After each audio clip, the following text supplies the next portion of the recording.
ये बहुत भयानक शत्रु है काम, जनेन्द्रिय जन्य संयोग जन्य काम। प्रायः मार के गिरा देता है, आगे नहीं बढ़ने देता। ये काम शत्रु ऐसा है, सबसे बड़ा और भयंकर ये राक्षस है। ये इतना खाता है फिर भी कभी अघाता नहीं, अर्थात चाहे जितना भोग लो कभी तृप्ति होने वाली ही नहीं है। भगवान ने इससे बहुत बड़ा वैरी कहा है गीता जी में, और अर्जुन से कहा मार इस दुश्मन को, मार, सबसे पहले इस काम को गिरा। अब आप विचार करके देखो, यदि आप अपने हाथ से ही अपनी वासना से, अपनी कामना से, अपनी चेष्टा से इस काम का स्वागत करते हैं तो आपकी कहां स्थिति होगी। जबकि इस दुश्मन को दुश्मन मानकर मारना है। अगर इसकी प्रेरणा के अनुसार आप कोई कार्य करते हैं तो आप इसका स्वागत करते हैं। जहां काम है वहां प्रेम का प्रादुर्भाव होना अत्यंत कठिन हो जाता है। हो सकता है प्रेम, क्योंकि भगवान का अंश है, पर इसे त्यागना पड़ेगा। और बहुत सुंदर काम के नाश का उपाय श्री चतुरासी जी की फल स्तुति में वर्णन करते, भाव जल निधि को नाव, काम पावक को पानी।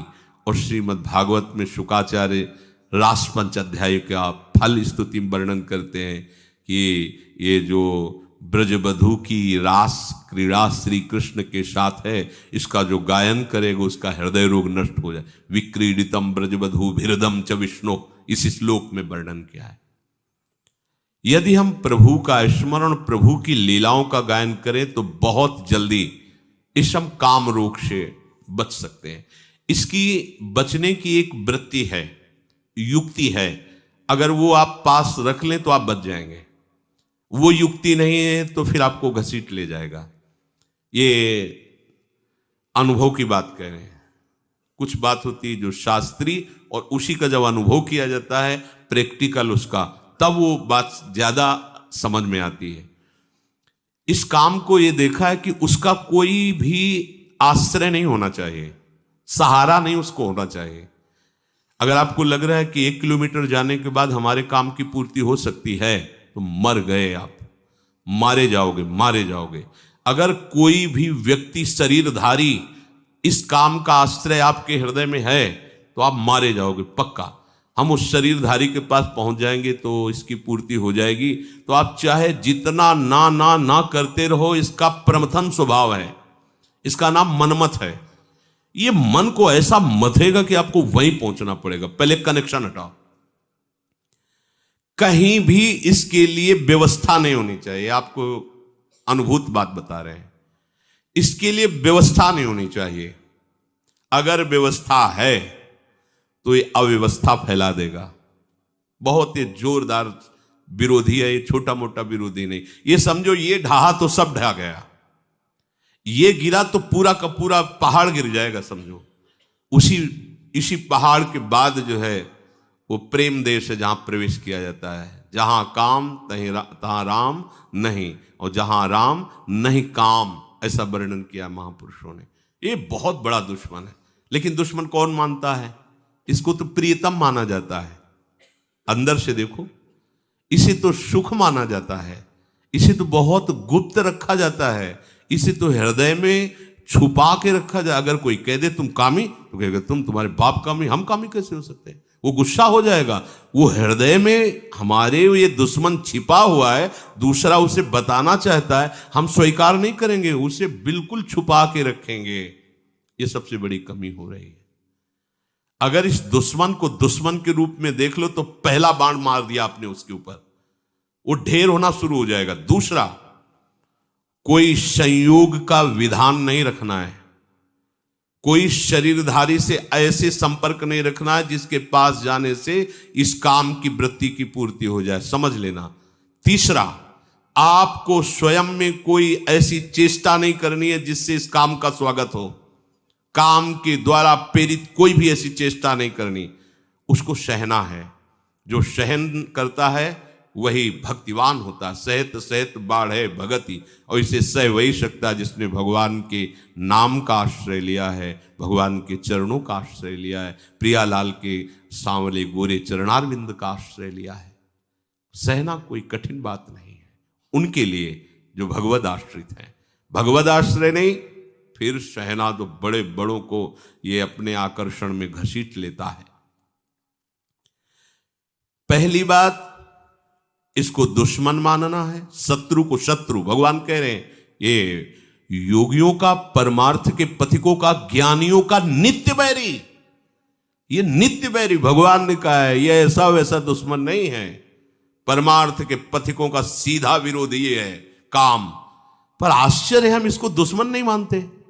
ये आया और हम स्वागत के लिए तैयार हो गए। जैसी आज हमको ये चाहिए, जैसे कोई अतिथि आवे ना, आज हमको ये चाहिए, हाँ अभी अभी व्यवस्था करते हैं, हम ऐसे उसका स्वागत करते हैं। देखो वो जो प्रेरणा करता है, हरि गुरु की सब आज्ञाओं को रौंद करके हम वही करते हैं जो काम प्रेरणा करता है।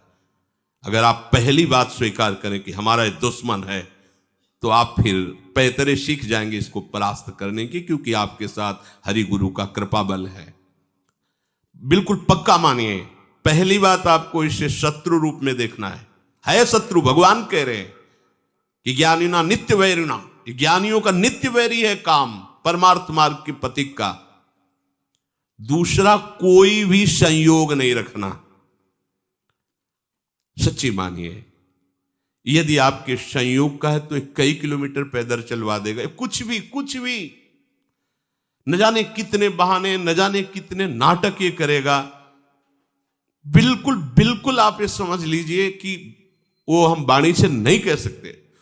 ये भगवान व्यास देव जी कह रहे हैं, बलवान इंद्री ग्रामो विद्वानमपि करसति, विद्वानमपि करसति। अज्ञानियों की बात जाने, ज्ञानियों का नित्य बैरी है। तुम्हें शास्त्र का ज्ञान सब है, पर संयोग से कभी भी किसी भी तरह से इस काम का स्वागत नहीं होने देना। अब आप अपनी दृष्टि डालिए, कोई ऐसा तार तो नहीं है जहां इसको स्वागत के लिए हमारी गुंजाइश हो। बिल्कुल उसे काट दीजिए। हाँ, भागिए, ऐसे संग से दूर रहिए, चाहे स्त्री शरीर हो चाहे पुरुष शरीर हो, जिसके संग से कुमति उत्पन्न होकर प्रेम रस मार्ग में बाधा खड़ी हो जाओ, हमारा दुश्मन है। तीसरी बात, अपने द्वारा अपना नाश मत कीजिए। दूसरा कोई शरीर का संयोग तो आपका नहीं है, पर आपने ऐसी कुचेष्टाएं सीख रखी हैं कि आप काम का स्वागत करते हैं। बहुत बड़ी हानि है। स्वप्न में भी तुम्हें परमानंद का अनुभव कैसे हो सकता है जब तुम ऐसे गंदे काम करते हो।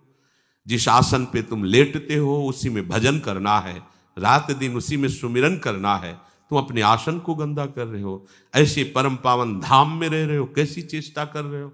ये सब ध्यान से सुनो। ये सावधानी, ऐसी सावधानी जहां किंचन मात्र इसको कोई गुंजाइश नहीं मिलनी चाहिए काम को। चौथी बात, ऐसा कोई दृश्य देखने की चेष्टा मत करो जिससे इसका स्वागत हो।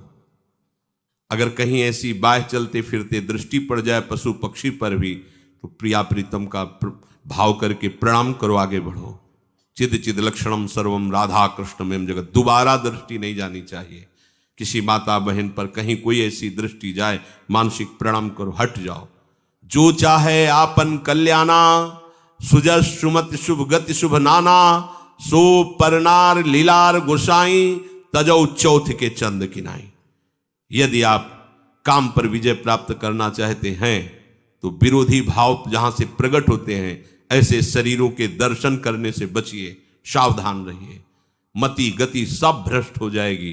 केवल काम की ही एक ऐसी वृत्ति है जो सर्वनाश कर देती है। क्योंकि काम की पूर्ति न होने पर क्रोध आता है, काम की पूर्ति होने पर लोभ आता है। जैसे जैसे कामनाओं में बहते जाओगे तुम्हारी मोह ममता बढ़ती जाएगी, अहंकार, सारे की सारी जड़ है ये काम।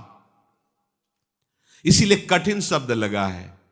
कठिन काम वासना पाप का करके पूरी तरह विनाश। सच्ची मानिए, ये मन बहुत हमारा बेईमान है, ठग है। ये इनसे मिला हुआ है, विपक्ष से मिला हुआ है। हम भजन में रुचि प्रकट कराने के लिए जब इस मन को बैठालते हैं कि नाम जप कर, मंत्र जप कर, तो ये थोड़ा सहयोग देकर फिर हमसे अपना सहयोग मांगता है। थोड़ी देर ये मनोरंजन तो कर लेते हैं, थोड़ी देर ये काम तो कर लेते हैं, थोड़ी देर ऐसा, बस इसकी इस बात को, सलाह को मत मानना। ये ठगों से मिला हुआ है, लुटवा देगा, पूरा का पूरा लुटवा देगा। विश्वास कीजिए। फिर आगे चलकर एक ऐसी स्थिति आती है जिसमें काम का स्फुरण होता है। ऐसे स्फुरण हुआ, शांत हो गया, क्योंकि उसके लिए कोई भी बढ़ावे वाली वस्तु नहीं रह गई, न स्वयं में क्रिया है, न कोई संयोग का विधान है। तो ऐसे स्फुरण हुआ, खान पान या किसी जरा सा क्रम बिगड़ गया, ऐसे स्फुरण हुआ, फिर शांत।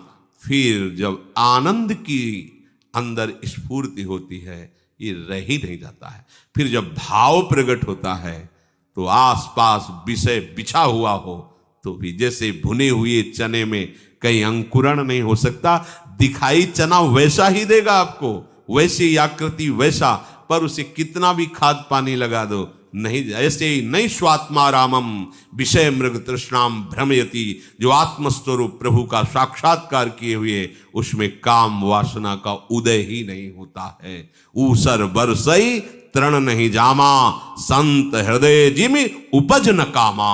जैसे ऊसर भूमि में कितनी भी जल खाद लगा दो अंकुरण नहीं हो सकता, ऐसे ही संत हृदय में कभी काम का प्रवेश नहीं हो सकता।